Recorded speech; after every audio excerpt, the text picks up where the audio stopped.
नमस्कार, बहुत बहुत स्वागत है आपका। जब भी किसी राष्ट्राध्यक्ष के सबसे ज्यादा अवधि के राजनीतिक काल के बारे में बात होती है कि कैसे वो राष्ट्राध्यक्ष मतलब कि सर्वोच्च स्थान पर ही कायम रहा, दो तीन नाम बहुत लाजमी से हो जाते हैं।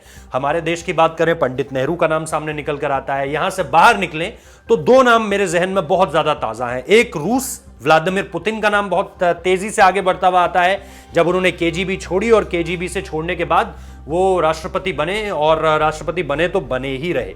इसके अलावा एक दूसरा नाम और सामने निकल कर आता है। ये इजराइल के प्रधानमंत्री हैं बेंजामिन नेतन्याहू। बेंजामिन नेतन्याहू को लेकर के ये बात बहुत लंबे समय से की जा रही है अब कि क्या उनके प्रधानमंत्री की कुर्सी को कोई चुनौती दे सकता है। अगर दे सकता है तो वो कौन है, क्योंकि इस वक्त पे जब उनकी पार्टी सत्ता में है तो बहुत ज्यादा उसके पीछे की एक वजह है कि वो साझा गठबंधन है जिसमें ब्लू एंड व्हाइट एक पार्टी है जिसका समर्थन उन्हें मिला हुआ है। लेकिन बीते कुछ समय में दोनों के बीच कई तरह के आपसी मतभेद देखे गए। तेजी में जो है बजट भी पास करा लिया गया। लेकिन इन सारी चीजों में एक बात जो सामने निकल कर आई कि दोनों के बीच पशुपेश बहुत है, दोनों के बीच अंतर्विरोध बहुत है और ऐसी चीजों के बीच पार्टी चलाना बहुत ज्यादा मुश्किल हो रहा है। एक सरकार के रूप में दोनों को साथ काम करने में दिक्कत आ रही है।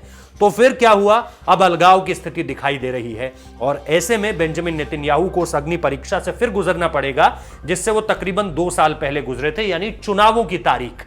नए चुनावों की तारीख क्या होगी, कब ये चुनाव होंगे और क्या बेंजामिन नेतन्याहू एक बार फिर से इजराइल के प्रधानमंत्री बन पाएंगे, ये अपने आप में बड़ा सवाल होने जा रहा है। तो नई तारीख है 23 मार्च 2021।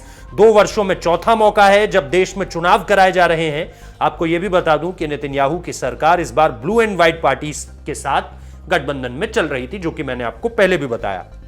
दोनों ही पार्टियों के बीच चली खींचतान की वजह से सरकार इस बार का अपना बजट जो है उसको लगातार कोशिश कर रही थी कि पास करा लिया जाए। लेकिन इस बजट के बीच में ही काफी अंतर्विरोध जो है वो देखने को मिला है। ब्लू एंड व्हाइट पार्टी लगातार बजट में जिस तरह की नई चीजें थी उनको लेकर अपने आप को आश्वस्त नहीं करा पा रही थी कि यह बजट पास हो जाना चाहिए।